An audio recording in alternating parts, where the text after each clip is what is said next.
ॐ सर्वमङ्गलमङ्गल्ये शिवे सर्वार्थसाधिके शरण्ये त्र्यम्बके गौरी नारायणी नमोस्तुते।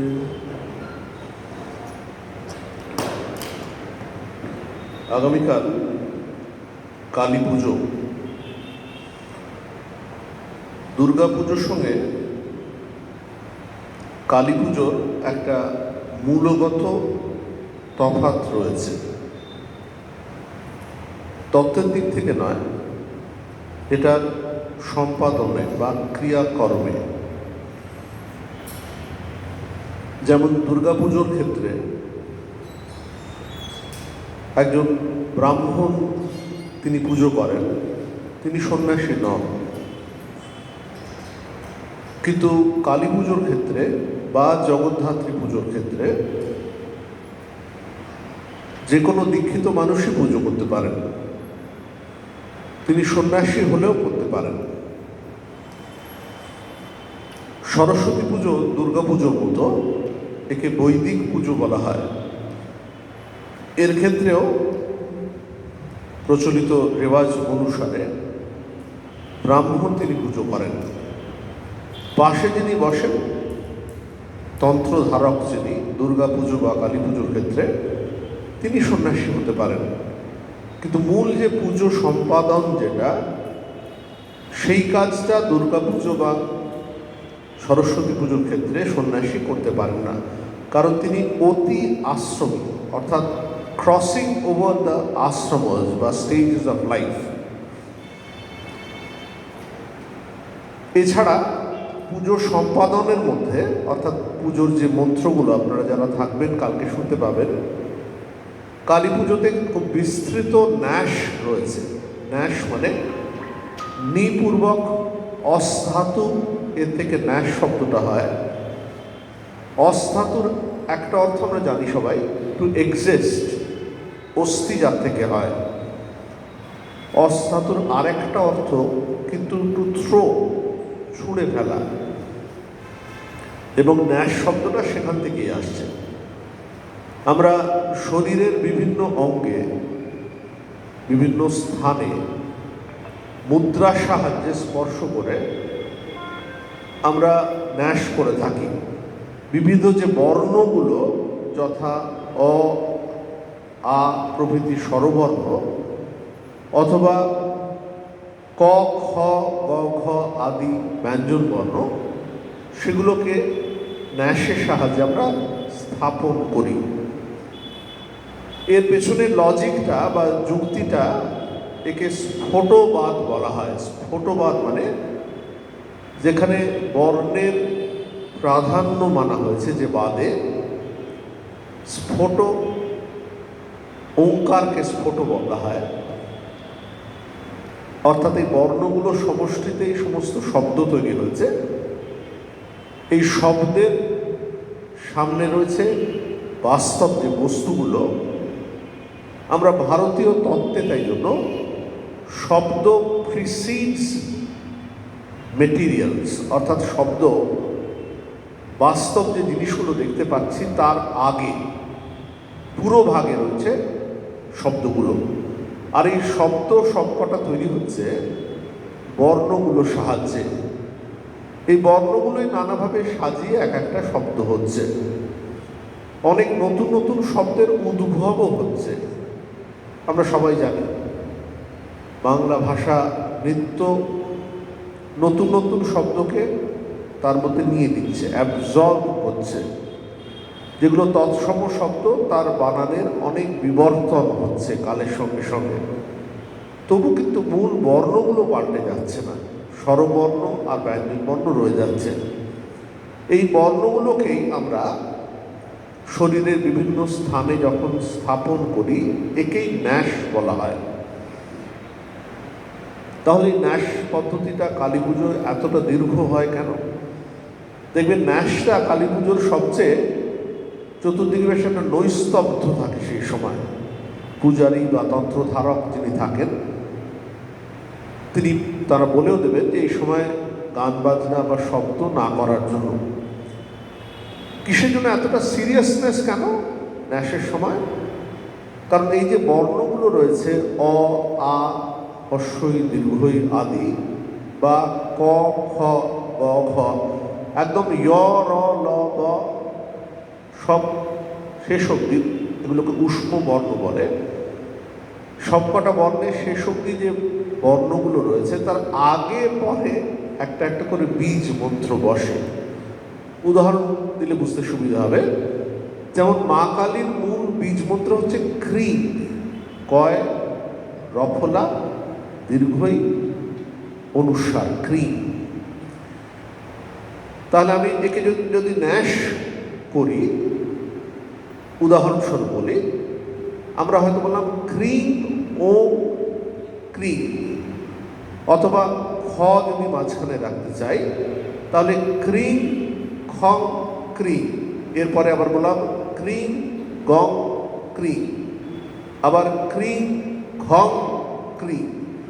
তাহলে মাঝখানের যে বর্ণগুলো সেগুলো পাল্টে পাল্টে যাচ্ছে, দুদিকে যেগুলো সেগুলো এক থেকে যাচ্ছে। এই দুদিকে যা রয়েছে দুটো কিন্তু একই, সিমেট্রিক, একই। অনেকটা স্যান্ডউইচ আমরা যেরকম তৈরি করি সেরকম। এই স্যান্ডউইচ করার কথাটা শুদ্ধ সংস্কৃততে একে পুটিত বলা হয়, অর্থাৎ বীজ মন্ত্রগুলো পুটিত থাকে, মূল বর্ণগুলো পুটিত থাকে বীজ মন্ত্র দ্বারা। যেমন বর্ণগুলো অ, আ, হস্যই, দীর্ঘই আদি, এগুলো তাহলে পুটিত হচ্ছে বীজ মন্ত্র ক্রিং এর। এই বীজ মন্ত্র শুধু ক্রিং হয় না, ক্রমে আরো বেশি শব্দ আসতে শুরু করে। প্রথমে ছোট দিয়ে শুরু হয়, যেমন উদাহরণ বললাম ক্রিং অং ক্রিং। এরপরে দুদিকের যে বীজ মন্ত্র সেটা বড় হতে শুরু করে, এবং যিনি পূজারী বা তন্ত্রধারক তার যে মনঃসংযোগটা এই কারণে বেশি প্রয়োজন হয়। আমার মনে পড়ে বোধহয় গতবারের আগের বছরে এই ন্যাস হচ্ছে, আগে বললাম যে যেহেতু ক্রমে আমাদের এই বীজ মন্ত্রটা বড় হতে শুরু করে, মাঝখানের বর্ণগুলো একই রেখে দিয়ে যত বড় হয়ে যায় সেগুলোকে মনে রাখা কঠিন হয়। তন্ত্রধারক বলছেন মূল পূজারীকে তো শুধু উচ্চারণ করতে হবে। এরকমই মনে পড়ছে, সামনে রাস্তা দিয়ে প্রচণ্ড জোরে একটা চকোলেট বোমা ফাটলো। তো মনে পড়ছে সেদিন চমকে উঠেছিলাম একদম, কারণ আমি তন্ত্রধারক পাশ থেকে খাতা দেখে বলছি পূজারীকে, তা আমার মনঃসংযোগটা সেদিন বেশ মনে পড়ে চিড় খেয়ে গিয়েছিল। এই জন্য এই ন্যাসের সময়টা কালী পুজোর একদম মূল কেন্দ্র, নিউক্লিয়াস বলা যেতে পারে। এরপরে কালী পুজোর মধ্যে দুর্গা পুজোর থেকে যেটা সামান্য পার্থক্য থাকে, একটু বাড়তি পুজো থাকে। চণ্ডীর মধ্যে মা দুর্গার যারা সহযোগীদের কথা বলা আছে, সেই সহযোগীদের পুজো হয় এক এক করে। দিকপাল, তারপর দিক অস্ত্র, তারপর মা দুর্গার যারা সহযোগী তাদের আবার কিছু বীজ মন্ত্র উচ্চারণ করা হয় একসঙ্গে। কালী পুজোর একটা যেটা সুবিধা হয় সেটা হচ্ছে পুজোর সময় অনেকখানি পাওয়া যায়। রাত্রির আনুমানিক 9:30টায় শুরু হয়, ওদিকে 4টে পর্যন্ত সময় থাকে। তারপরে হোম হয়ে যায় তার মধ্যেই, এবং তারপর বিসর্জন কৃত্য, অর্থাৎ বিসর্জন যেটা আমাদের রীতি অনুসারে পুজোর মন্ত্র বলে যে বিসর্জন, অর্থাৎ দেবীকে যেন আমরা কল্পনা করি হৃদয়ে তিনি আরেকবার ফিরে আসছেন, সেই কাজটা আমরা সকাল 5টার মধ্যেই সম্পন্ন হয়ে যায়। সারা রাত্রির এই পুজো, মা কালীর রং যেরকম কালো, সেরকম রাত্রিবেলায় তিনি যেন জাগ্রত হন। এই যে নিশা জুড়ে যে দেবীর অবস্থান, একে নিয়ে এই বাংলাতে বিশেষত তন্ত্র বলে একটা বিরাট শাস্ত্র রচিত হয়েছে। এই মা কালীর কথা আমরা মূল চণ্ডী বইতে কিছুটা পাই, অন্যান্য আরও কিন্তু গ্রন্থ রয়েছে যেখানে এই তন্ত্রশাস্ত্রে কালীর কথা বলা হচ্ছে। মা দুর্গা কিন্তু তুলনায় তিনি স্নিগ্ধ, তিনি যুদ্ধ করছেন বটে, কিন্তু তার আকৃতিতে, তার বেশভূষাতে এই ভয়ঙ্করী ভাবটা অতটা প্রকট হয় না। কিন্তু মা কালীর বাইরেদের বাহ্য রূপটা, তার মধ্যে একটা ভয়ঙ্কর রূপ আছে। সেই ভয়ঙ্কর রূপে দেখবেন তিনি লোলো জিহ্বা, তার জিহ্বা বেরিয়ে আছে, তার চুল খোলা রয়েছে, তার বেশভূষার মধ্যে কিছু আলাদা নেই। তিনি নরমুণ্ড মালা হিসেবে পরে রয়েছেন, অসুরদের হাত তিনি তার কোমরে এক এক করে ঝুলছে, আর তার দুদিকে বর, একটা দিকে বর আর অভয়, আরেকটা দিকে মুন্ডমালা আর তরবারি। মায়ের একদিকে তাহলে বিধ্বংসী রূপ, তিনি ধ্বংস করছেন, আবার আরেকদিকে তিনি বর, মানে লোকে যা চায় সেটা দিতে পারেন, আর অভয় দিচ্ছেন, বলছেন ভয় পেও না। এই যে যুগল সত্তা, এই যুগল সত্তা নিয়ে স্বামী বিবেকানন্দ দুটি অসাধারণ কবিতা লিখেছেন, একটি ইংরাজিতে কালী দি মাদার, আরেকটি বাংলায় নাচুক তাহাতে শ্যামা। আমরা যেহেতু কালী পুজো রয়েছে কালকে, আমরা শুধু যে ধ্যান মন্ত্র, সেটার প্রথম যে অনুচ্ছেদটা বা স্তবকটা একটু পড়ে শোনাচ্ছি, তারপর একটুখানি অন্য তত্ত্বের দিকে যাব। এখানে বলছেন, ওম মেঘাঙ্গীম বিগত অম্বরাম শব শিব আরূঢ়াম ত্রিনেত্রাম পরাম कर्णालंबी नृमुंड युग्म भयदाम मुक्त सजान भीषणा वाम अधा ऊर्ध्व कर अम्बुजे नरशिर खड्गंच सव्येतरे दान अभीति मुक्त केश निचया বন্দে সদা কালিকা। যেটা একটু বাংলায় আমরা বললাম, সেটা বেশ কিছু কথাগুলো এখানে সংস্কৃততে দেখলাম, তবু একটু ভেঙে বলি, কারণ এই প্রত্যেকটা পুজোর সময় না একটা ধ্যান মন্ত্র থাকে, মানে সেই দেবতা বা দেবী, তাকে এই মন্ত্র অবলম্বন করেই পূজক চিন্তা করবেন, তাই ধ্যান মন্ত্র কথাটা বলা হচ্ছে। তার তো একটা রূপ থাকবে। ধরা যাক ঠাকুরের পুজোর সময় যেমন ঠাকুরের একটা ধ্যান মন্ত্র থাকে, হৃদয় কমল মধ্যে রাজিতম নির্বিকল্পম। তো সেই জন্য ধ্যান মন্ত্র যেটা, সেটার অর্থটা একটু জানলে এই অর্থ অনুযায়ী চিন্তা করতে সুবিধা হয়। আমি স্বামী গম্ভীরানন্দজি সম্পাদিত যে স্তব কুসুমাঞ্জলি আছে, সেইটা অবলম্বন করে অর্থটা পড়ে শোনাচ্ছি। সেখানে বলা হচ্ছে, মেঘ বর্ণা, মেঘের মতো বর্ণ যার, দিগম্বরা, দিক মানে ডাইরেকশনস, দিকই যার অম্বর, অম্বর মানে কাপড়, অন্য কোনো কাপড় তিনি পরেননি, তাই তিনি দিগম্বরা। সবরূপী শিব উপরি আরূঢ়া, শিব তিনি কিন্তু অ্যাক্টিভ নন, ক্রিয়াশীল নন। মা কালী তিনি ভয়ঙ্কর, তিনি নিধন করছেন, তিনি অসুরদের আঘাত করার কাজটা তিনি করছেন। শিবকে আর সেখানে সক্রিয় হতে হচ্ছে না, তাই তিনি সবরূপ শিব, তার উপরে তিনি আরূঢ় দাঁড়িয়ে রয়েছেন। ত্রিনয়না, তিনটে তার চোখ। আদ্যা শক্তি, আদ্যা কথাটা আদি থেকে আসে, আদি মানে প্রাইমর্ডিয়াল, মানে যেটা গোড়া থেকে আছে। আমরা আজকের দিনে এই যে অ্যাস্ট্রোনমি পড়ি না, অ্যাস্ট্রোনমি এখনকার দিনে খুব পড়ানো হয়, মানে এই জ্যোতির্বিজ্ঞান তত্ত্বটা। বড় বড় টেলিস্কোপ যখন চন্দ্রগ্রহণ বা সূর্যগ্রহণ হয়, তার সাহায্যে দেখা যায়, আকাশের তারা, গ্যালাক্সি আদি দেখা যায়। তো সেখানে বারবার এই প্রশ্ন আসে যে যখন এই সূর্য, চন্দ্র আদি গ্রহ উপগ্রহ ছিল না, তখন আদিতে কোন শক্তি ছিল? আদৌ শক্তি ছিল কি? কোনো শক্তি যদি নাই থাকে, তাহলে পরবর্তীকালে এইসব সৃষ্টিগুলো হলো কী করে? এই আদি শক্তি রূপে এই দেবী রয়েছেন, আদ্যা শক্তি। কর্ণে নরমুণ্ড দয় ধারণ পূর্বক, কর্ণে লোকে অলঙ্কার করে থাকে, মায়েরা তো করেন, আজকালকার ফ্যাশনের ছেলেরাও দেখছি পড়ছে।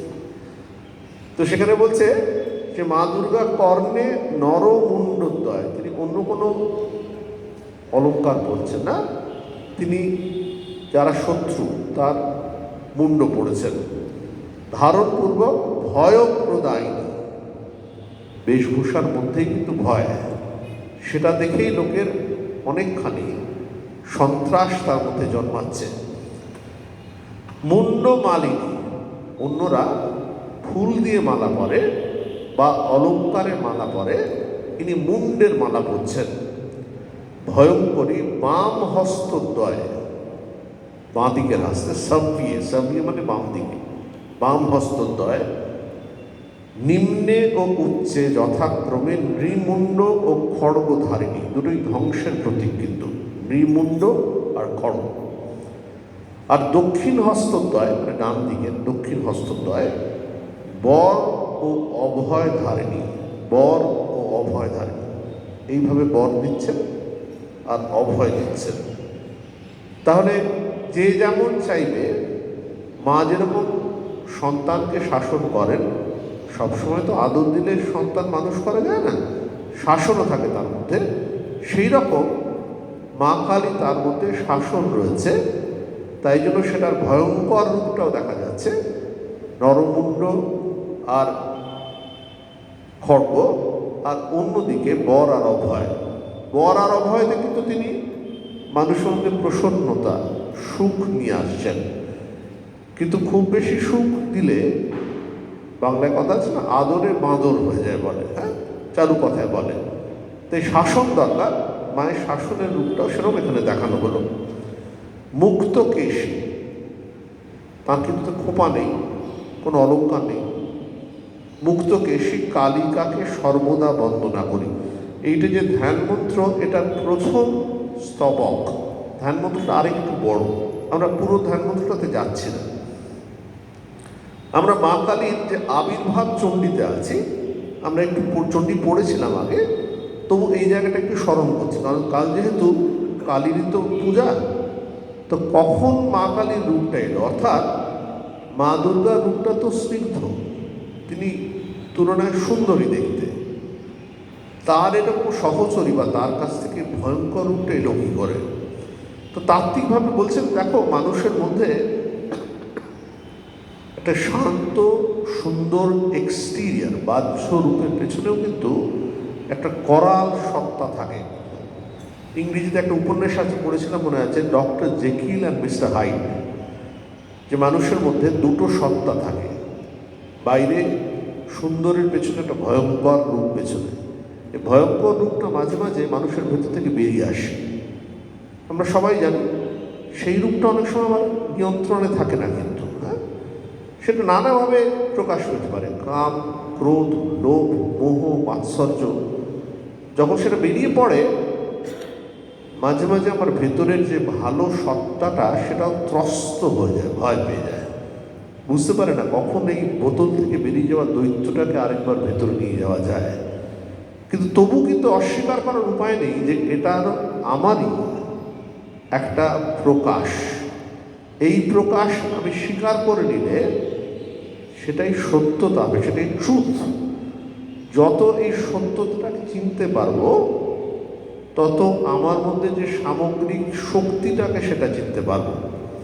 আমরা নিজে সর্বদা, সকলেই আমরা নিজের সুন্দর সত্তাটা, ভদ্র সত্তাটা, সেটাই লোকের কাছে দিতে চাই। কিন্তু এই ভয়ঙ্কর সত্তাটা কিন্তু প্রয়োজন আছে মাঝে মাঝে। কিরকম প্রয়োজন আছে? যখন আমাদের জীবনে দুঃখ, কষ্ট, মৃত্যু, ভয় আসে, করোনার সময়টা প্রত্যেকেরই অল্প বিস্তর নিশ্চয়ই হয়েছে, তো সেই সময় যারা এই করাল রূপটাকে নিজের ভেতরে আত্মস্থ করতে পেরেছে, হজম করতে পেরেছে, তাদের ভেতরে শক্তি বেশি এসেছে। কিন্তু যারা সর্বদা সুন্দর, ভদ্র, সুন্দর থাকার চেষ্টা করেছে অপরের কাছে, তারা কিন্তু এই ঝটিকায় এই মৃত্যু ভয়তে মাঝে মাঝে কিন্তু বেহাল হয়ে গেছে। তাই জন্য স্বামীজি বারে বারে এই মৃত্যুরূপা মাকে আবাহন করতে বলছেন। দেখো, এই মৃত্যুরূপা মা, এই রূপটা কিন্তু অনর্থক নয়। এই রূপটা মানুষের মধ্যে এক ধরনের শক্তিকে জাগায়। সে বুদ্ধদেবের কাছে একজন মা এলেন না, তার সন্তান হারিয়েছেন। তা বুদ্ধদেবকে, তিনি তো বড় সাধক, বুদ্ধদেব তার যে সিদ্ধি লাভের পর দীর্ঘদিন বেঁচেছিলেন। একজন অবতারদের মধ্যে বুদ্ধদেব বেশ ব্যতিক্রমী সেদিকে। 35 বছর বয়সে তিনি বুদ্ধত্ব অবস্থা লাভ করেন, 80 বছর বয়সে তার দেহান্ত হয়। সুতরাং তার যে মিশন, প্রচারের কাজটা তিনি নিজে অনেকখানি করেছিলেন। বেশ কিছু রাজারা প্রথমে তাকে চিনতে না পারলেও ক্রমে তার অনুগামী হয়, যেমন বিম্বিসার আদি। তো বুদ্ধদেবেরও বসে আছেন জেত বন, একটা বন মানে বড় একটা বন রাজা ছেড়ে দিয়েছেন, সেখানে অনুগামীদের নিয়ে বসে রয়েছেন। একজন কম বয়সী মা এসে খুব কান্নাকাটি করছেন। কান্নাকাটি করে বলছেন যে আমার এই সন্তান মারা গেছে, আপনাকে বাঁচিয়ে দিতে হবে। তাদের বুদ্ধদেবের সবসময় দেখা যাচ্ছে অদ্ভুত স্থৈর্য, কিন্তু কখনো তার ব্যালেন্স হারাচ্ছে না। কিন্তু আমরা পরীক্ষা যখন হয়, অর্থাৎ জীবনে যখন দুঃখ আসে, বিপদ আসে, ঝঞ্ঝা আসে, তখনই আসলে আমাদের ইংরেজিতে বলে টেস্ট অফ ক্যারেক্টার হয়, আমাদের চরিত্রের ঠিক মূল্যায়ন হয়। অন্য সময় চতুর্দিকে যখন সুখ শান্তি আছে, সবাই আমরা ভালো। তো বিপদ, দুঃসময় কোনো কারণেই যখন আসে, তখন বুঝতে পারি আমার ভেতরে কতটা বল আছে। তো বুদ্ধদেবকে দেখা গেল সেখানে শান্ত হয়ে আছে। শুধু সে মাকে বললে যে দেখো, তুমি একটা কাজ করো, আমি তোমার ব্যাপারটা ভেবে দেখছি, তুমি একটু সর্ষের দানা নিয়ে এসো। তা সর্ষের দানা আনা তো শক্ত কাজ কিছু না, একটা শর্ত শুধু, তুমি কাছাকাছি বাড়িতে গিয়ে জিজ্ঞেস করবে যে যে বাড়িতে মৃত্যু হয়নি সেই বাড়ি থেকে সর্ষের দানা নিয়ে আসবে। মহিলাটি ভাবছে এমন কি আর কাজ। তিনি তখন সদ্য সন্তানের মৃত্যুতে ভয়ানক রকমের বিচলিত। কিন্তু যে বাড়িতেই যান, তিনি এতক্ষণ নিজের সন্তানের মৃত্যুটাই তার কাছে মুখ্য হয়েছিল, সেখানেই জানতে পারেন যে যখন মৃত্যুর প্রসঙ্গটা তিনি তুলছেন, তখন প্রতিটা বাড়িতেই সেই যন্ত্রণা কোনো কারণে লোকে অনুভব করেছে। পরের লোকে সেটা বিস্তৃত হয়েছে, সুখ দুঃখে দোলা চলে, সেই দুঃখটা সাময়িক ভুলে গেছে, কিন্তু দুঃখের মৃত্যু যন্ত্রণা তাদেরও হয়েছে।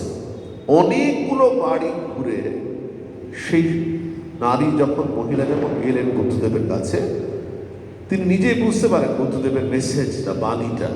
তিনি বললেন যে হ্যাঁ, প্রতিটা বাড়িতেই দেখছি মৃত্যু হয়েছে। এই যে শক্তি তার ভিতরে এলো, এই হচ্ছে বুদ্ধের অবদান আসলে। তো স্বামীজি বলছেন যে দেখো, এই জন্য আমরা মা কালীকে আবাহন করি আমাদের মধ্যে, কারণ তন্ত্র বলছে যে তুমি এই ভয়ঙ্করীকে নিজের মধ্যে আবাহন রাখলে তোমার মধ্যেও চরিত্র বল হবে, তোমার মধ্যেও দুঃসময়, মৃত্যু যন্ত্রণার সময়, যেটা অবসর হবে, প্রত্যেকের জীবনে আসবে। অন্যান্য এক্সপিরিয়েন্স লোকে না হতে পারে। আমরা সবাই এখান থেকে নিশ্চয়ই কাশ্মীরে যেতে পারবো না। সবার জীবনে আমরা, ধরা যাক, আমরা বড় বড় ডিগ্রি লাভ করতে পারবো না। জীবনে আমাদের অনেক কিছু চাওয়া পাওয়া থাকে, তো আমরা হয়তো চাইছি একটু বিদেশে যেতে পারলাম না। চাইছি ভারতের সব তীর্থস্থানগুলো দেখতে, সেইটা না হতে পারে। অর্থাৎ কতগুলো আমাদের ইচ্ছে, চাওয়া পাওয়াগুলো পূরণ হয়, কতগুলো হয় না। এই হচ্ছে জগতের নিয়ম। কিন্তু এরকম কি হতে পারে, সম্ভাবনা হবে কি যে মৃত্যু হবে না বলে? তা হবে না। আমরা পিছিয়ে দিই, আমরা ইংরেজি বলে মেন্টাল ল্যান্ডস্কেপ, আমাদের যে মনের যে মানচিত্রতে বারে বারে পিছিয়ে দিই সেটা। বলি না না, মৃত্যু এখন নয়, হিসেব করি না, 2021, সামনের 20 বছরের জন্য আমরা কি করবো, 5 ইয়ার প্ল্যান, 10 ইয়ার প্ল্যান করি আমরা, তাই না? তা আমরা কেউই ভাবতে পারছি না যে মৃত্যুটা আসতে পারে বা এখন আসতে পারে বলে। বারে বারে এই অবশ্যম্ভাবী একটা ঘটনা, যেটা আসতে হবেই জীবনে, এটাকে পিছিয়ে দিই ক্রমাগত, তাই না? কিন্তু এটা আসবেই একদিন জীবনে।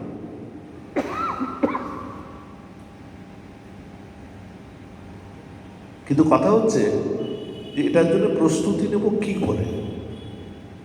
এটা কি ত্বরান্বিত করবো? তাহলে নিজেই ওষুধ, ঘুমের ওষুধকে সেটাকে তাড়াতাড়ি দিয়ে আসবো? স্বামীজি বলছেন না না, তাতে হবে না লাভ। এটাতে কিন্তু তোমার মৃত্যু ভয়কে অতিক্রম করা হলো না। মৃত্যু ভয়কে অতিক্রম করতে হলে সাক্ষাৎ সেই মৃত্যুরূপ শক্তিকে আবাহন করতে হবে। কিভাবে সে মৃত্যুরূপ শক্তি বা কালীর আবাহন করা হচ্ছে, আমি চণ্ডী থেকে একটু এই জায়গাটা পড়ছি ছোট করে। হ্যাঁ, ওষুধের সময় যুদ্ধ হচ্ছে, যে শুম্ভ নিশুম্ভ রাখান আমরা একটু পড়েছিলাম আগে। কিন্তু হ্যাঁ, পার্বতী তিনি হাজির হয়েছেন এবং শুম্ভ নিশুম্ভ তার অনুচরদের সঙ্গে যুদ্ধ শুরু হয়েছে।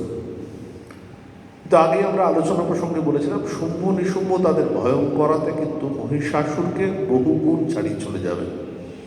আমার মাঝে মাঝে আক্ষেপ হয়, মহিষাসুর মা দুর্গার কল্যাণে কত পুজো টুজো পান প্রতি বছর, শুম্ভ নিশুম্ভ এত পরাক্রম দেখিয়েও কিন্তু বেশি পুজো পান না আসলে। কিন্তু চণ্ডী পড়লে দেখা যাবে শুম্ভ নিশুম্ভের যে শৌর্য বীর্য, চণ্ডীতে তার বর্ণনা কিন্তু অনেক বেশি রয়েছে। এখানে বলা হচ্ছে, যাদের কাছে বই রয়েছে, 8ম অধ্যায় 23 নম্বর শ্লোক বলছেন, ততো দেবী শরীরাত্তু বিনিষ্ক্রান্তাতি ভীষণা চণ্ডিকা শক্তিরত্যুগ্রা শিবা শতনিনাদিনী সচাহ ধূম্রজটিলম ঈশানম अपराजिता दूतत्वं गच्छ भगवन् पार्श्वं शुम्भ निशुम्भयो ब्रूहि शुम्भं निशुम्भं च दानवावति गर्भितौ ये चान्ये दानवास्तत्र युद्धाय समुपस्थिता। আরে সুন্দর বর্ণনা এটা, মানে ভয়ঙ্করের আবাহনটা যে এত সুন্দর করে হতে পারে।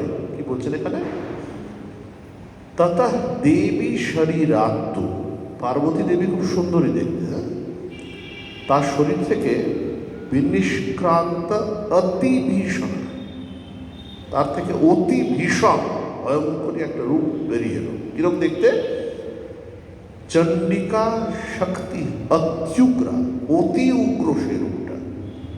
উগ্রতার পরিমাণ বোঝানোর জন্য বলছেন শিবা শত নিনাদিনী, 100খানা শেয়াল যদি একসঙ্গে আওয়াজ করে, সাংঘাতিকের ভেতরে একটা ত্রাস সৃষ্টি হয়। দেখবেন শেয়ালের যে স্কেল না, গলার যে স্কেলটা মানুষের স্কেলের চেয়ে অনেক উপরে যায়।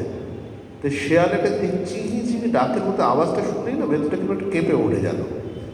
শিবা শত, 100টা শেয়াল যেন ডাকছে, মানে কালী যখন কথা বলছেন 100টা শেয়াল যেন ডাকছে। কি ডাকছেন, কি বলছেন, সা চ আহ ধূম্র জটিলম, সেই কালী বলছেন। কাকে বলছেন, শিবকে বলছেন। হ্যাঁ, শিবকে কমান্ড দিচ্ছেন, আদেশ দিচ্ছেন। ঈশানম অপরাজিতা, শিবের আরেকটা নাম ঈশান, কালী তাকে বলছেন। সেই অপরাজিতা কালী তাকে বলছেন, দূতত্বম গচ্ছ ভগবান, হে ভগবান, স্বামীকে বলছেন তুমি দূত হয়ে যাও বলে। পার্শ্বম শুম্ভ নিশুম্ভয়, দূত হিসেবে পাঠাচ্ছে। সেই মহাভারতে আছে না, যে পাণ্ডবরা কৃষ্ণকে পাঠালেন শেষের দিকে কৌরবদের সভায় সন্ধি প্রস্তাব করার জন্য। কৌরবরাও মান্য না, হঠকারিতায়, তাই জন্য এত বড় যুদ্ধ হয়ে গেল। কালী যেমন তাকে একটা শেষ সুযোগ দিচ্ছে শুম্ভ নিশুম্ভকে, বলছে তাদের কাছে তুমি যাও, গিয়ে কি করবে, ব্রুহি, সরাসরি আদেশ দিচ্ছে, তুমি বলবে, কি বলবে, বলবে শুম্ভ আর নিশুম্ভকে, তারা এই দানব দুটো, দানবৌ অতি গর্বিত, এরা ভীষণ আসলে অহংকারী হয়ে গেছে। কতটা এরা যেতে পারে ঠিক ধারণা হয়নি। দেবতারা একটু ভালো মানুষ, এদের দেখে এরা এত ভয় দেখাচ্ছে, এদের নিজের নিজের স্বর্গের অধিকার থেকে তাড়িয়ে দিয়েছে। ঠিক আছে, ইয়ে চা অন্যে দানবা, যারা অন্য দানবরা, তত্র যুদ্ধায় সমুপস্থিতা, যুদ্ধের জন্য যারা আছে, অর্থাৎ যারা শুম্ভ নিশুম্ভ ছাড়া তাদের অনুচর হয়ে আছে, তাদের বলবে, একটা ভাগ করে দিচ্ছে মা কালী, বলছেন দেখো বাঁচতে চাও তাহলে এই ভাগটা বেছে দাও। কি ভাগ করছে? শিব ভাগ করছে না, কিন্তু মা কালী ভাগ করছে। কি বলছেন? আমরা 26 থেকে পড়ছি। ত্রৈলোক্যম ইন্দ্র লভতাম দেবা সন্তু হবির্ভুজ यूयं प्रयात पातालं यदि जीवितुमिच्छतः बलाबले पात अथ चेत् भवन्तो युद्धकाङ्क्षिणः तदा गच्छत तृप्यन्तु मच्छिवा पिशिते नव। আচ্ছা, এই পর্যন্তই থাক, হ্যাঁ, বুঝতে সুবিধা হবে। বলছেন মা কালী শিবকে বোঝাচ্ছে না, মানে অনেক সময় বোঝানোর মধ্যে না একটা, যাকে বলে ধমক, হুমকি, তার একটা সুর থাকে। কিন্তু তিনি জানেন ভালো করে শুম্ভ নিশুম্ভ সেরম লোক নয় যে মিষ্টি কথায় বোঝালে তিনি চট করে তারা বুঝে নেবেন। তার মধ্যে একটা সতর্কতা, একটা হুমকি, একটা লাস্ট ওয়ার্নিং, শেষ সতর্কতা দিচ্ছেন। হ্যাঁ, কি বলছেন? দেখো, ত্রৈলোক্যম ইন্দ্র লভতাম, ইন্দ্র এবং তার সঙ্গে অন্য দেবতারা, তারা এই তিনটে লোক, বিশেষত এই স্বর্গলোক, পৃথিবীলোক, সেটা তারা উপভোগ করুক। দেবা সন্তু হবির ভুজা, ঘি, হবি, এই যে হোমের সময় দিচ্ছে, তাদের উদ্দেশ্যে মানুষেরা দিচ্ছে।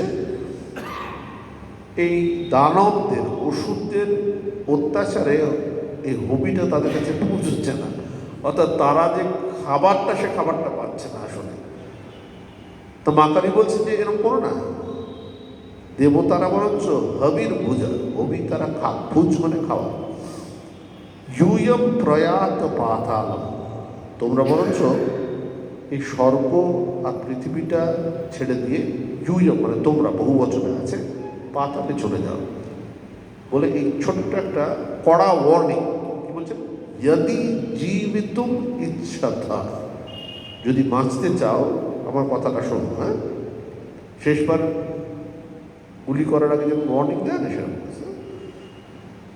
কি হচ্ছে তোমাদের জানো? বলছেন আসলে কি হচ্ছে, বলের কারণে কিছুটা শক্তি হয়েছে তো তোমাদের, বলের কারণে তোমাদের গর্ব হয়েছে, কিন্তু তোমাদের বলছি যদি তোমরা সেই জন্য যুদ্ধাকাঙ্ক্ষিণা, যুদ্ধ আকাঙ্ক্ষা করে থাকো, তবে আসতে পারো। আগচ্ছতা, আমার যারা শিয়ালগুলো আছে, মত শিবা, তাদের ভালো খাবার দাবারের কাজ করবে তোমরা। হ্যাঁ, বাংলা অনুবাদটা পড়ি বুঝতে সুবিধা হবে। আমার শৃগালীগণ তোমাদের মাংস ভক্ষণ পূর্বক পরিতৃপ্ত হোক। ঠিক আছে, মা দুর্গার কাছে তাই ধড়গুলো পাওয়া যাচ্ছে না, কিন্তু শুধু গলা আর হাত টাতগুলো, ধড়গুলো সব শৃগালরা পরিষ্কার করে দিয়েছে। হ্যাঁ, সাক্ষাৎ শিবকে দেবী দৌত্য কার্যে নিযুক্ত করিয়াছিলেন বলিয়া এই জগতে তিনি শিবদূতী নামে প্রসিদ্ধা হইয়াছেন। তিনি তার স্বামীকে আদেশ দেন, যাও কাজটা করো। হ্যাঁ, তাই তিনি শিবদূতী নামে প্রসিদ্ধ হলেন। কালী পুজোতে তাই জন্য কিন্তু শিবের আরাধনাটা গৌণ, কালীর আরাধনাটা মুখ্য। কালী পুজোর মধ্যে একটা মহাকালের পুজো আছে, ষোড়শ উপচারে তারও পুজো হয়, কিন্তু বলাই বাহুল্য কালী পুজোতে কালীরই ধ্যান, কালীরই অনুচররা, তাদেরই বেশি করে সেবা করা হয়। সংসারে হয় না যে কখনো যিনি বাড়ির কর্ত্রী, তারই ইচ্ছা মতো অনুষ্ঠানটা হলো, বাড়ির কর্তা যিনি সেখানে যেন একটু গৌণ হয়ে থাকলেন, এখানে হচ্ছে সেরকম। আমরা মা কালীর এই যে একটা চরম একটা সতর্কতা সেটা দেখলাম, এরপরে কিন্তু সত্যি সত্যি তাই হবে, অর্থাৎ শুম্ভ নিশুম্ভ সে কথা শুনবে না, যুদ্ধ হবে এবং মা কালী একদম তাদের কচু কাটা করে দেবেন, যাকে আমরা বলি। হ্যাঁ, আচ্ছা, তো এসব গল্পগুলো তো শুনতে ভালোই লাগে আমাদের সকলের। ছোটবেলা থেকে আমরা বলতে পারি লালিত হয়েছে এসব গল্পগুলো। আমাদের সকলের বাড়িতে মায়েরা, ঠাকুমারা বা যেসব বাড়িতে সেরকম সুযোগ হয়েছে তারা বাড়িতেও ছেলে মেয়েদের সেরকম গল্প পড়িয়েছেন, পুরাণ কথা পড়িয়েছেন। কিন্তু এই ধারাগুলো অনেক সময় আমাদের রোজকার জীবনের সঙ্গে তার কোনো সংযুক্তি ছিল না। অর্থাৎ আমরা স্কুলে, কলেজে, ইউনিভার্সিটি যেটা পড়ি, এইটা একটা আলাদা ধারা যাচ্ছিল। মানে যেমন ধরা যাক, আমি স্কুলে ভূগোল পড়ছি, ইতিহাস পড়ছি, ইংরাজি পড়ছি, বাংলা পড়ছি, ডিগ্রি পাচ্ছি কেউ ইকোনমিক্স, স্ট্যাটিস্টিক্স, ডাক্তারি, ইঞ্জিনিয়ারিং।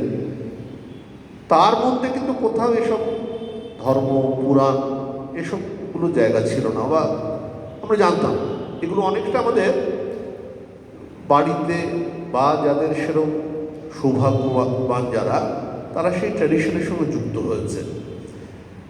তা ঊনবিংশ শতকে শ্রীরামকৃষ্ণ তার সাধনার দ্বারা যেন নতুন করে এই চিন্তাগুলোতে একটা জোয়ার আনলেন। অর্থাৎ এই তন্ত্র সাধনা যে সত্যি সত্যি আমাদের সংস্কৃতিকে ইংরেজিতে বলে এনরিচেন, সমৃদ্ধ করেছে, সেইটা তিনি জনমানসে নিয়ে এলেন। আমরা সকলে জানি তিনি দক্ষিণেশ্বরের কালী মন্দিরে সাধনা করেছিলেন। ভেবে দেখুন, সেদিক দিয়ে কিন্তু একেবারে নবপ্রতিষ্ঠিত একটা মন্দিরে সাধনা করলেন।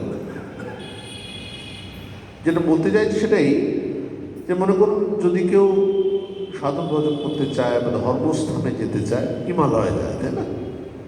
আমাদের পরিচিতরা এখানকার একটি পরিবার, তারা সম্প্রতি অমরকণ্টক, ওঙ্কারেশ্বর, উজ্জয়িন অর্থাৎ শিবের এই স্থানগুলো ঘুরে এলো। তা আমরা যেগুলো পুরনো পীঠস্থান, ধর্মের স্থান, সেখানেই যাই ধর্মের জন্য, তাই না? কিন্তু শ্রীরামকৃষ্ণের সাধন ভজন কিন্তু এই পরিচিত হিমালয় বা পরিচিত শক্তিপীঠ বা শিবের যে ক্ষেত্রগুলো সেখানে হয়নি। নতুন একটা কালী মন্দির হলো, সেইটাতে তিনি পুজো আর্চা করতে শুরু করলেন। পুজো করতে করতে একটা অদ্ভুত জিজ্ঞাসা তার মধ্যে এলো। কি জিজ্ঞাসা হলো? এই জিজ্ঞাসাটা বেশ ব্যতিক্রমী জিজ্ঞাসা। যদি মিলিয়ে দেখেন, আছে আমাদের মধ্যে কিরকম জিজ্ঞাসা আসে। তিনি আসলে নিজের যে সত্যিকারের কাজের জীবনটা শুরু করেছিলেন তার বড় দাদার মৃত্যুর পর। রামকুমার তিনি এই দক্ষিণেশ্বরের কালী মন্দিরের প্রথম প্রধান পুরোহিত নিযুক্ত হলেন। কিন্তু পুজো শুরু করার বস্তুত 1.5 বছরের মধ্যেই তার মৃত্যু হল। ঠাকুরের তখন বয়স খুব কম, 20 বছর মাত্র বয়স। একটা নতুন প্রতিষ্ঠিত কালী মন্দির, নতুন বলেই সেখানে সব দিকেতে খুব ব্যবস্থাপনা ভালো তখনকার দিনের হিসেবে। সেখানে মাত্র 20 বছরের একটা ছেলে, সে প্রধান পুরোহিতের দায়িত্ব নিল। সে তো ফ্রেশ, শুদ্ধ মন তার, তখনও জগতের কালিমা তার মধ্যে আসেনি। অর্থাৎ হিসেব নিকেশ, কি পাবে, পুজো করে তার কত আদায় হবে, বিদেয় হবে, এগুলো তার চিন্তা নেই। পুজো করতে করতে এই মধ্যে তার একটা অদ্ভুত জিজ্ঞাসা, যে কথাটা বলছিলাম একটু আগে। আচ্ছা, দিনের পর দিন এই মাটির একটা প্রতিমাকে পুজো করছি, ভবতারিণী কালী তার নাম, যে সত্যি কি তিনি আছেন? তিনি কি সত্যি আমার এইসব নৈবেদ্যগুলো গ্রহণ করছেন? তাকে কি দেখা যায়? মানে লৌকিক দৃষ্টিতে দেখলে আমরা যারা ছোটবেলা থেকে এই হিন্দু আচার বিচারে অভ্যস্ত হয়ে গেছি, তাদের কাছে এই প্রশ্নটা গৌণ বলে মনে হতে পারে। বাইরে থেকে যারা আসে, অন্য ধর্মাবলম্বীরা যখন আসে, বিশেষত বিদেশিরা আসে, তাদের মনে হয় এটাকে আইডল ওয়ার্শিপ বলে। আইডল মানে হচ্ছে মূর্তি, তার অর্চনা, তার পূজা, যে সত্যি এটার মধ্যে কি কোনো সারবত্তা রয়েছে, এর মধ্যে ঈশ্বর ভগবানকে পাওয়া যায়? তা আমরা এগুলো এই প্রশ্নগুলো করি, সাধারণত আমরা যে প্রশ্নগুলো করি তারা একটু পড়াশোনা জানা লোকেরা, অর্থাৎ যারা ভেতরে একটা জিজ্ঞাসার চোখ দিয়ে, একটা সন্দেহের চোখ দিয়ে এই ধরনের পুজোর দিকে তাকাচ্ছে। শ্রীরামকৃষ্ণ কিন্তু সেরকমভাবে তাকালেন না। ওনাকে তো পুজো করতে হচ্ছে, পুজো করতে করতে ওর মধ্যে জিজ্ঞাসা আসছে, আচ্ছা এই যে আমি খাবার দাবার নানা বস্তু পুজোর সময় যেরকম হয় না, আমরা ফুল বেলপাতা নৈবেদ্য খাবার জল ডাব আদি দিচ্ছি, এটাকে আদৌ কেউ গ্রহণ করছে? তো ওই যে বললাম, যার মনটা খুব শুদ্ধ পবিত্র থাকে, সে যে চিন্তাটা করে সেই চিন্তাটা ক্রমে তাকে একবারে গ্রাস করে ফেলে। আমাদের শাস্ত্রে বলছে সাধারণত যে মনের মধ্যে ডাইভার্সন বেশি, যেটা ছড়িয়ে পড়েছে বেশি, সে একটা চিন্তা নিজেকে বেশিক্ষণ আটকে রাখতে পারে না। একটা চিন্তা আসে, কিন্তু তার মনটা যেহেতু একটু ছড়ানো, কিছুক্ষণ পরে সেই চিন্তা থেকে একটু অন্যদিকে ছড়িয়ে গেল, তাই ইন্টেন্সিটি তীব্রতাটা নষ্ট হয়ে গেল। ঠাকুরের ক্ষেত্রে তা হল না। এই চিন্তাটা ক্রমে তাকে একেবারে ইংরেজিতে বলতে সিজড বাই দ্য থট, যেন একবার তাকে টিপে ধরল। সত্যির মধ্যে আছেন ভগবান, দেখা যাবে। অনেকে তো অন্যেরা অনেক কালী মন্ত্রতন্ত্র অনেক সাধন ভোজন করেছে, দীক্ষা নিয়েছে, তান্ত্রিক সাধনা করেছে। তিনি কিন্তু তার একটা শুদ্ধ পবিত্র মন দিয়ে একটা আদি জিজ্ঞাসা থেকে তার মধ্যে এলো ভগবান কি আছেন, থাকলে এই মূর্তিতে তিনি প্রকাশিত হন। তাহলে শ্রীরামকৃষ্ণের তন্ত্র সাধনা কিন্তু আচার বিচার তার নানা রকমের পদ্ধতি অনুসারে হয়নি। নিত্য পুজো আমরা যেরকম করে থাকি, এই মন্দিরে যেমন হয় অন্য মন্দিরে যেরকম হয়, তিনি করতে করতে তার মধ্যে জিজ্ঞাসা এলো। আমি যেটা বলতে চাইছি, আমরা তো অনেকেই তেমন পুজো করি বোধ হয় বাড়িতে, তাই না? আমাদের মধ্যে জিজ্ঞাসা আসে না কেন? তা আমাদের শাস্ত্রে বলছে আসলে আমাদের মনের ভূমিটা এতটা তৈরি নয় আসলে, তাই জন্য এটা একটা নিত্য কর্তব্যের মধ্যে করি, তারপর সেটাকে ভুলে যাই। আমার অন্যান্য সারাদিনের কাজের সঙ্গে এর খুব একটা সংযুক্তি নেই। দাঁত মাজার মতো এটাও একটু ফুল দিতাম ঠাকুরকে, দেওয়ার পর তখন মতো কাজটা হয়ে গেল।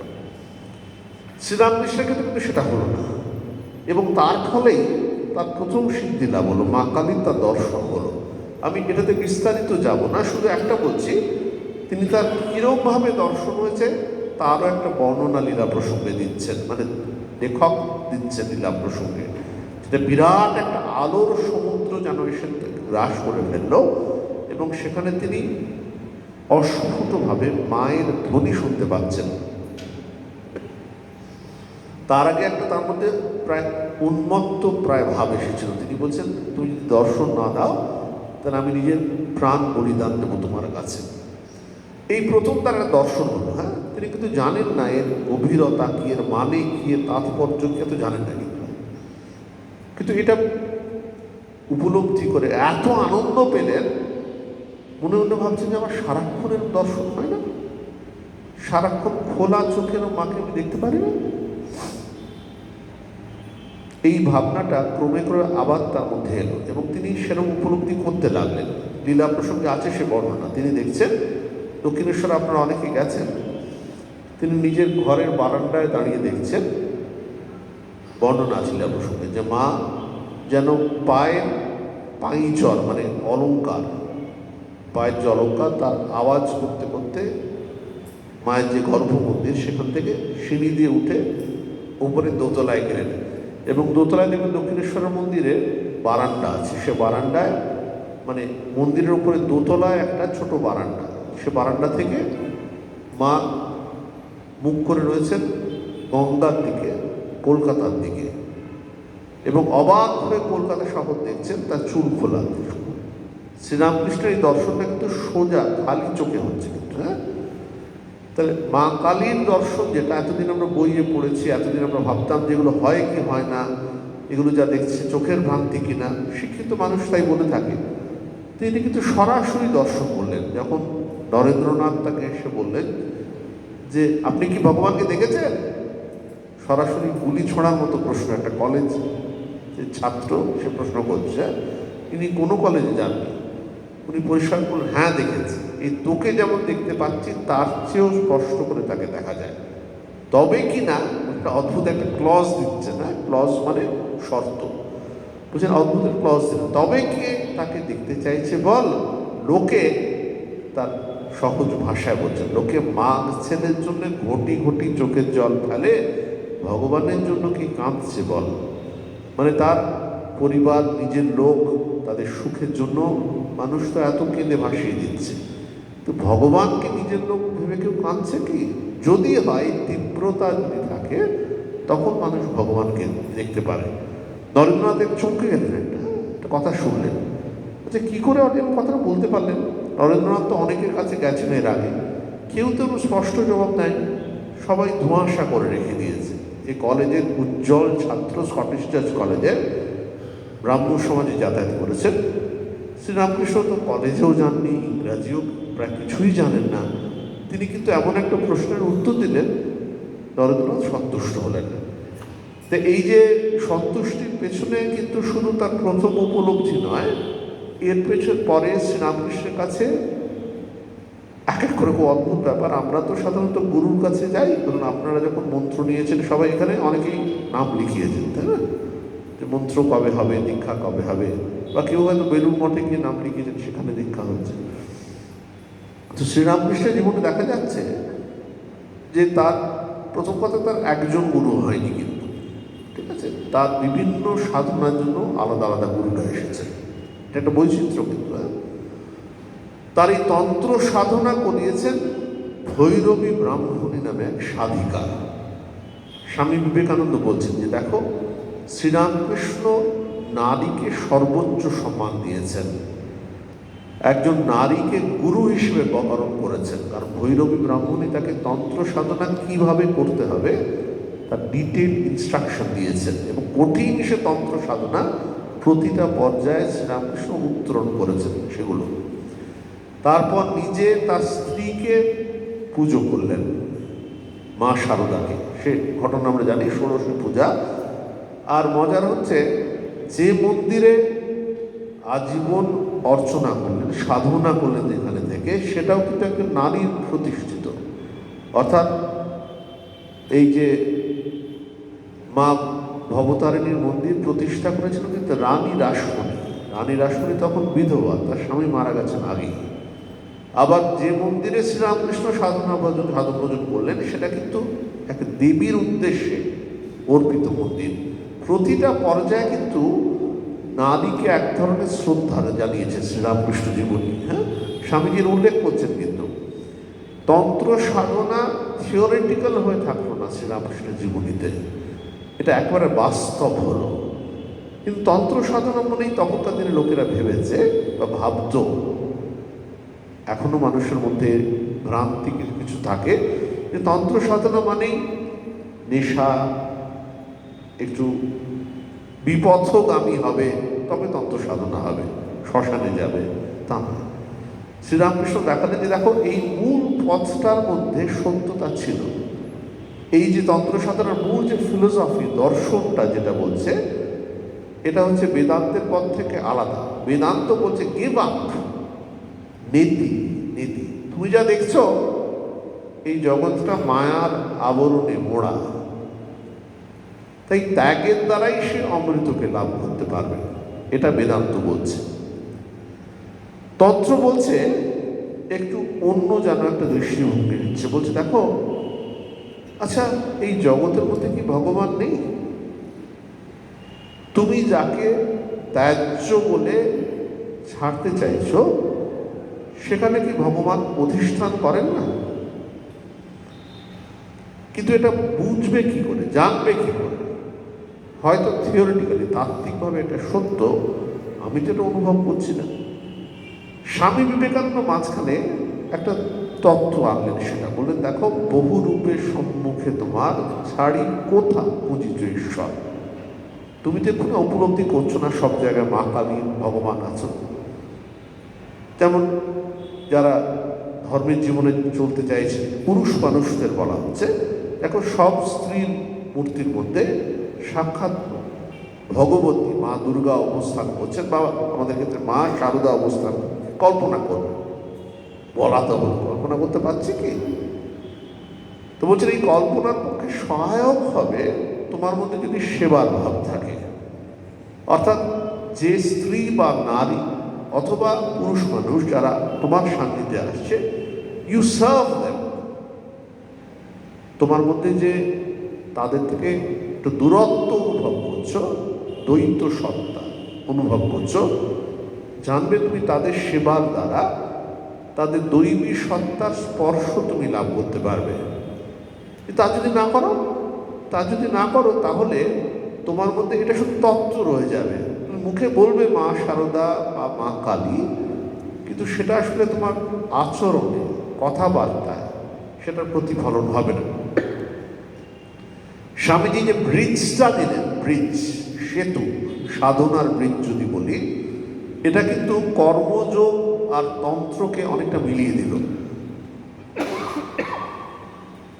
শ্রীরামকৃষ্ণ জীবন অত্যন্ত শুদ্ধ পবিত্র জীবন ছিল বলে তন্ত্র সাধনার মতো আপাত কঠিন একটা ভাবকে তিনি সহজে অতিক্রম করতে পেরেছিলেন, সিদ্ধি লাভ করতে পেরেছিলেন। তো সাধারণ ব্যক্তি যারা অত শুদ্ধভাবে যেতে পারি না প্রথম থেকে, তাদের মধ্যে এই ভাগবতী চিন্তা আনার জন্য এই কর্মযোগ অত্যন্ত সহায়ক হয়। গীতাতে বলা রয়েছে, দেখো যারা সিদ্ধি লাভ করেছেন তাদের পক্ষে, শ্লোকটা এরকম, আরুক্ষর মুনের যোগম কর্ম কারণমুচ্যতে যোগারূঢ়স্য তস্যৈব শমঃ কারণমুচ্যতে। কি বলছেন? যারা সিঁড়ি দিয়ে ওপরে চড়ছে যারা, আরো দুঃখ যারা চড়ছে, তাদের পক্ষে কর্ম কারণ উচ্চতে, তারা কর্মের দ্বারাই, সেবার দ্বারা, নিষ্কাম কর্মের দ্বারা মনের মধ্যে থেকে এই ভ্রান্তি, দ্বৈত ভাব, নারী পুরুষ ভাবনা, ধনী নির্ধন ভাবনা, নানা রকমের ডাইকটমি যে আমাদের মধ্যে আছে, এটা তারা দূর করবে। আরুক্ষর মনের যোগ কর্ম কারণ উচ্চতে। আচ্ছা, যারা সত্যি সত্যি শুদ্ধ কর্মের দ্বারা এই অখণ্ড চিন্তা যাদের মধ্যে এসেছে, যারা সত্যি সত্যি নিজেদের মধ্যে ডিফারেন্সিয়েশন, এই ভেদাভেদটা অনেকটা অতিক্রম করতে পেরেছে, যে তাদের পক্ষে আর বেশি কর্ম করতে হবে না। যোগারূঢ়স্য, যোগে যারা আরূঢ় তাদের পক্ষে সমঃ মাত্রা মানে হচ্ছে কর্ম থেকে বিরতি, সমঃ কারণ উচ্চতে, যে তারা মনটাকে একাগ্র করে সারাক্ষণ ধ্যান জপ চিন্তায় থাকতে পারবে। যে তারা কি আমরা ধ্যান জপ করবো না? একেবারে তা করছি না। তুমি যদি সারাক্ষণ বলো ধ্যান জপের দ্বারাই তুমি সবার মধ্যে মা কালী বা শিবকে দেখবে, তাহলে সেটা আসলে ঠিক সত্য আচার হবে না। তুমি কর্মের দ্বারা, ক্রমে নিষ্কাম কর্মের দ্বারা মনের মধ্যে নানা ডিফারেন্সিয়েশন থাকে, হিন্দু মুসলিম, নারী পুরুষ, ধনী নির্ধন, সাদা কালো, অনেক রকম থাকে না, সুন্দর কুৎসিত, এই যে ডাইকটমি আমাদের মধ্যে থাকে, দ্বৈত ভাব যে থাকে, বারবার ভগবত গীতায় বলছে এই দ্বৈত ডুয়ালিজমকে অতিক্রম করতে। এই ডুয়ালিজম অতিক্রম করার মাধ্যম হিসেবে কর্মযোগ বলছেন, তন্ত্র সাধনা বলছে। তাই জগতের কেউ ত্যায্য নয়, কেউ নয়। মা কালী বা শক্তিরূপে তার সব জায়গায় অবস্থান রয়েছে। তাই জন্য বেদান্ত যদি নেতি পথে চলে, তন্ত্র ইতি পথে চলছে। ভগবান সব জায়গায় রয়েছেন। তবে কি আমি এক্ষুনি তাকে বুঝতে পারছি না সেরকম। আমার মধ্যে যত এই দ্বৈত ভাব চলে যাবে নিষ্কাম কর্মের দ্বারা, এই সত্যটা তখন উপলব্ধি হবে। এইটা করার জন্যই আমরা তন্ত্র পথে চলি। মা দুর্গা বা মা কালীর এই শক্তিটা আমাদের মধ্যে যত জাগে, তত এই তত্ত্বটা বুঝতে পারি। এক্ষুনি কি আমাদের মধ্যে সে ভাব চলে আসবে? যে না, তা হবে না। থিওরিটিক্যালি বোঝো আগে, তারপর কর্মের দ্বারা, উপলব্ধির দ্বারা সেটাকে ভেতরে পোক্ত করতে হবে। তখন দেখবে কাজে, কর্মে, আচার আচরণে তার প্রতিফলন হবে। এটা একটা লাইফ লং প্রসেস। সারা জীবন ধরে অল্প অল্প করে সেটাকে অধিগত করতে হয়। মানুষ যেমন গান করতে করতে শেখে, যেমন রান্না করতে করতে শেখে, গাড়ি চালাতে চালাতে তার মধ্যে একটা তার দক্ষতা বাড়ে, এটাও সেরকম। হতাশ হলো না, বুঝলেন, হতাশ হলো না, চেষ্টা করো। যে মন্ত্র পেয়েছ, যে সৎ পথে চলেছ, সন্দিগ্ধ হয়েও না, এটা ভালো রাস্তা। এই পথে যত তুমি আস্থাবান হবে তুমি তত এগিয়ে যেতে পারবে। ঠাকুরমা স্বামীজি এই যুগে সত্যি আমাদের পক্ষে রাজপথ তৈরি করে দিয়ে গেছেন। আমাদের কাজ আসলে তাদের যে দেখানো রাস্তাটা, তাদের জীবন, তাদের বাণী, তাদের সাধনা, সেগুলো ভালো করে জানা। এই কালী পুজো আসলে সেই ঘরানাতেই একটি পূজা।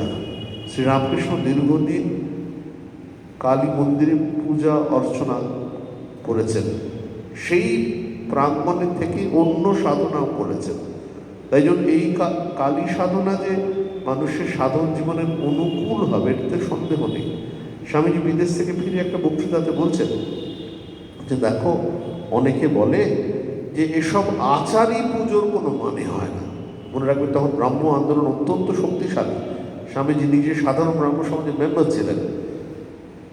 বলে বলছেন যে আমি কি করে এটা বলি, শ্রীরামকৃষ্ণের মতো যদি একটা জীবন এই আচার বিচার অনুসরণ করে এত শুদ্ধ, এত পবিত্র একটা জীবন এসে থাকে, তাহলে এটা কি বলবো না যে আচার বিচার, নৈষ্ঠিক পুজো, কালী পুজো, দুর্গা পুজো, এই ধরনের পুজো আচার যদি কেউ সঠিকভাবে পালন করতে পারে তাহলে তার জীবনে শুদ্ধ, শান্তি, পবিত্র ভাব আসবে।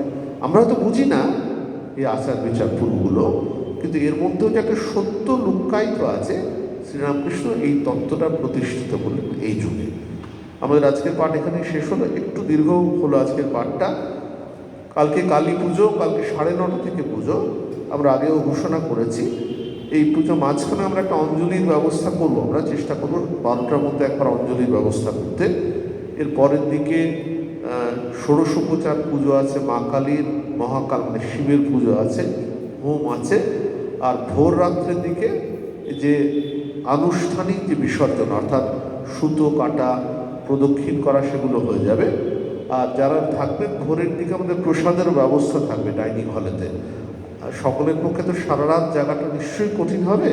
এরকম করতে পারেন, কিছুক্ষণ পুজো দেখে হয়তো অঞ্জলি দিয়ে বাড়ি চলে গেলেন, আবার ভোরের দিকে 4:30 নাগাদ এসে বা 4টে নাগাদ এসে পুজো দেখে প্রসাদ পেয়ে বাড়ি গেলেন। এটা পারমিসেবল বলা যেতে পারে। আমরা বেলুড় মঠে যখন ছিলাম মনে আছে অনেকেই সেরকম করতেন। হঠাৎ একদিন রাত্রে জায়গা তো অনেকের পক্ষে কঠিন হয়ে যায়, এই জন্য এটা অনিবার্য প্র্যাকটিক্যাল হতে পারে। যারা পারবেন নিশ্চয়ই সারা রাত জাগতে পারেন, কিন্তু সেটা যদি সম্ভব হয় তাহলেই কিন্তু। হ্যাঁ, আমরা যারা পুজোর মধ্যে থাকবো, পুজোর কাজের অঙ্গ হিসেবে আমাদের থাকছি আমরা, তাদের পক্ষে আমরা কাজে থাকবো বলে জেগে থাকাটা হয়তো বেশি সহজতর হবে। আমাদের ঘোষণা এখানেই শেষ করলাম, পাঠ এখানে শেষ হলো। ওম শান্তি শান্তি শান্তি। হরি ওম তৎসৎ। শ্রীরামকৃষ্ণার্পণমস্তু।